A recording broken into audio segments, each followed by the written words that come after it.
Our programs offer many languages. Please visit suprememastertv.com/schedule.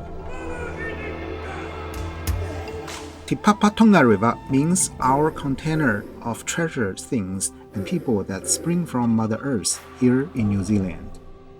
Te Papa Tongarewa Museum, a celebration of New Zealand's diverse cultural heritage. Continue watching to find out more.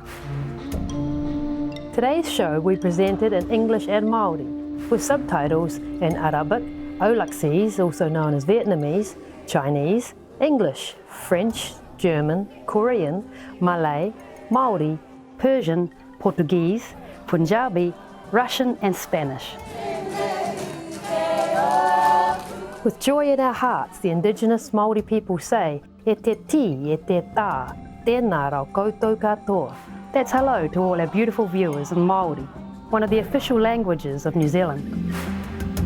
I am a Tahua Tapairu from gorgeous Te Waiponumu, or the South Island of New Zealand.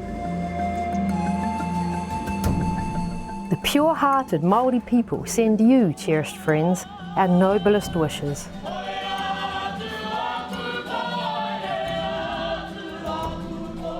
Today we visit New Zealand, one of the rare countries to receive many Shining World Awards. In 2006, the Government of New Zealand was the recipient of the Shining World Leadership Award for Peace, and in 2018, the Shining World Leadership Award for Compassion. In 2019, the New Zealand Government also became a laureate of the Shining World Leadership Award for Earth Conservation, the Shining World Leadership Award for Earth Protection, the Shining World Leadership Award for Climate-Change Mitigation, and the Shining World Leadership Award for Earth Restoration, etc. This month, the New Zealand government announced that it will offer COVID-19 vaccines to all of its citizens for free. The country will also give vaccines to some of its neighbouring Pacific Island nations, in addition to monetary aid supporting Pacific Island countries and global access to safe and effective COVID-19 vaccines. New Zealand is currently at the lowest level of its 4-tier alert system after a highly successful response to the pandemic, including setting up mandatory quarantine facilities. Bravo, New Zealand, for your positive environmental and humanitarian actions. Kua pūtua here e te tini ki te tūano a Jacinda Ardern, hei Pirinea o New Tirani, ka tahi ka tū honare a Nanaia Mahuta no Tainui waka, hei minita take a iwike, he kaipōranga pū, tuatahi mau moko kauai, hei tohuta te whakapapa hapu, he hohonga iwi, a tupuna, a whānau hoki. Ai rā, he whenua a New Tirani he manaakitanga. I whakahua ake nei a Supreme Master Ching Hai, he wawata tōna, kia hoki mai anō, heoi e tōna kitenga atu ki te kauhau ngā kupu mātauranga ona, i te tau 2000, tau ke ngā manaakitanga me ngā haka whakangahau e taua wā.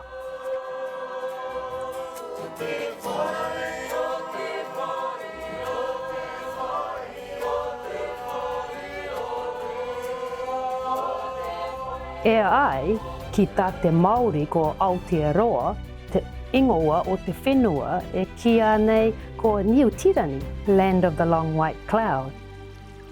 Te whakamārama tōna ko Papa Tongarewa e New Tirani nei e whakaatu ana ki te atāhua o te neihana poronihia.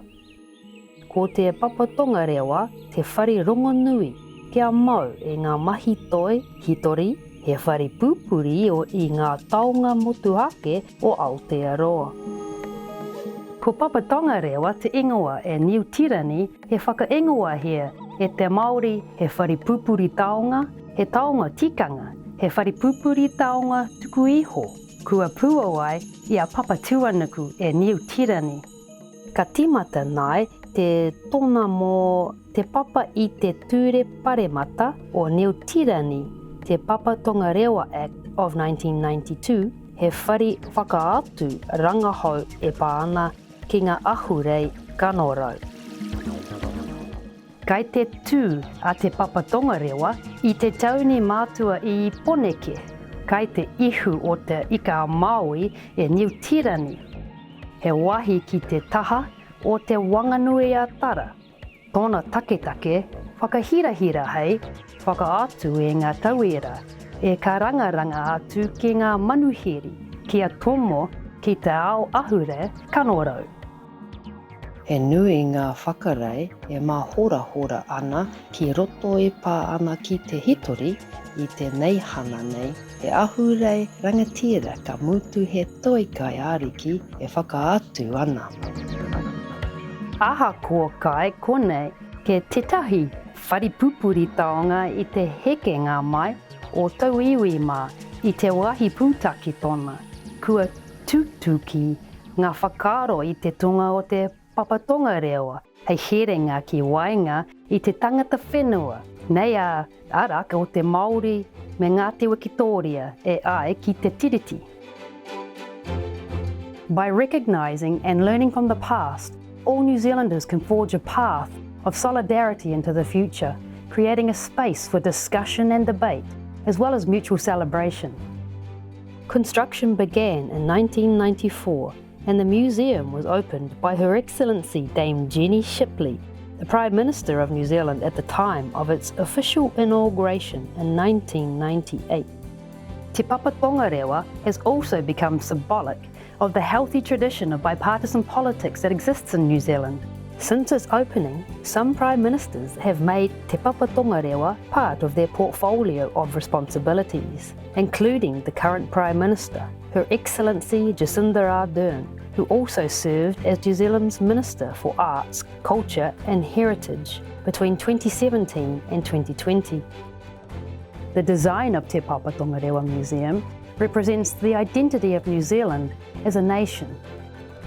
Principal architect Ivan Mercitt won international acclaim for the design that reflects both Indigenous and immigrant heritages, as well as their shared maritime roots, symbolised by incorporated pond waterways throughout the museum.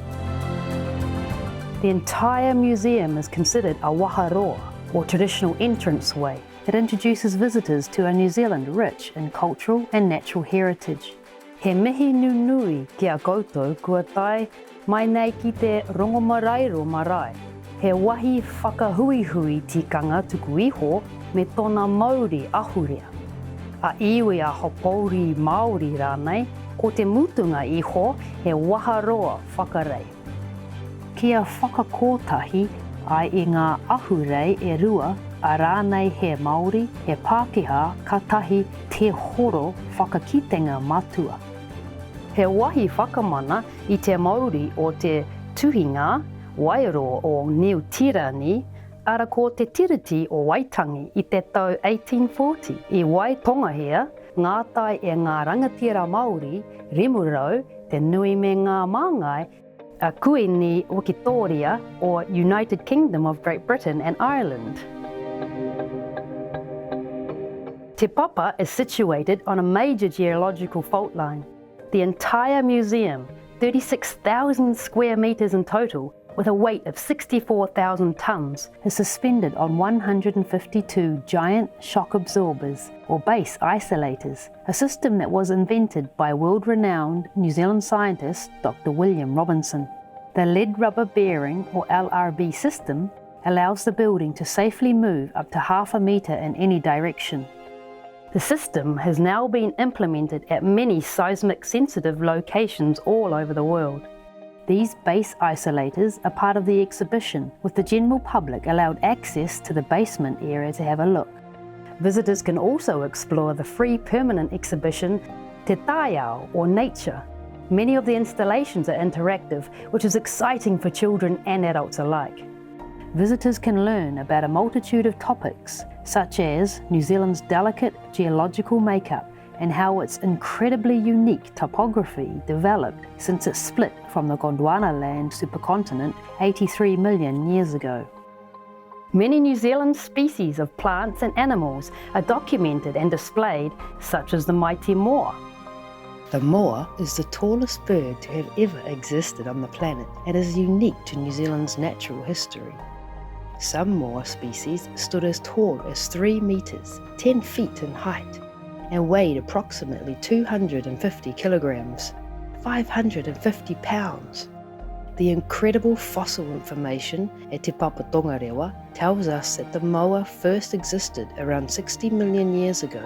A delight to behold, Te Papa Tongarewa Museum is committed to bringing historical accuracy as close to the present as possible. Making the incredible models that portray these incredible specimens from the past is a delicate combination of exact science and inspired artistry, also employing the latest technology to make every visitor buzz in awe. The National Art Collection on display at Te Papa Tongarewa contains over 400 fine selections of local paintings, prints, watercolours, drawings, photography, sculptures by New Zealand artists. The artists include Francis Hodgkins, considered one of New Zealand's most prestigious and influential painters, Colin McCann, one of New Zealand's most important modernist painters, Charles Frederick Goldie, who made an important visual documentation of Māori culture through the eyes of a European, and Wee Taipa, a claywork sculptor whose work uniquely blends Indigenous and non-Indigenous art forms, to name just a few of these talented New Zealanders. Historical photography is a vitally important aspect in many Te Papa exhibitions. Not only are pieces of art themselves, but they portray important events, recording and documenting the past. Photographer John McGregor has made an enormous contribution with his 19th century portraiture of Māori celebrities, as has the work of ethnologist and geologist Leslie Adkin. Tetehi o ngā uaratanga mātua e ono kua takoto e hora hei Māori mō te papa kia whāki atu ki ngā mana taonga, ko ngā taonga tuku iho o ngā iwi taketake o New Tirani. He tohu ki te hohongutanga o ngā whakaaro tika a iwi taketake mana taonga e whakaatu ana ki te mātauranga Māori te reo me ona tikanga. Over 30,000 items of taonga, including ancestral carvings, ornaments, garments, as well as various tools used in the First Nations environment. Ko ngā taonga whakahirahira o te nuinga ko ngā taonga paunamu, kua whakairotia ēnei mō taonga paunamu, e te tohunga hei taonga tuku iho pēnei I hei tiki mō te nui o ngā taputapu mahi.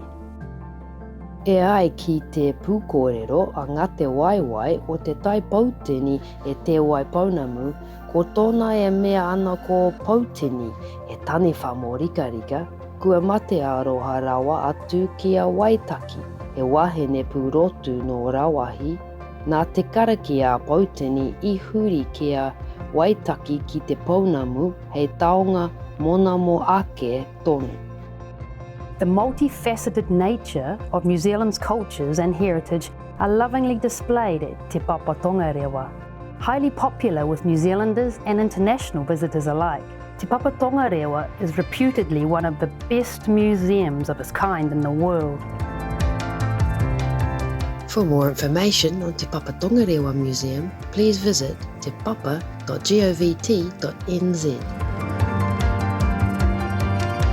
Esteemed viewers, thank you for your wonderful company. Coming up next is Quentin and Tangata Whenua, Save Our Planet, Part 3 of 3, right after noteworthy news, here on Supreme Master Television. May the brilliant light of God guide all of us. Our programs offer many languages. please visit suprememastertv.com/schedule and suprememastertv.com/WAU. Nos programmes offrent plusieurs langues. Veuillez visiter suprememastertv.com/schedule et suprememastertv.com/WAU. Nuestros programas ofrecen varios idiomas. Visiten suprememastertv.com/schedule y suprememastertv.com/WAU. Unsere Sendungen bieten viele Sprachen. Gehen Sie auf suprememastertv.com/schedule und suprememastertv.com/WAU.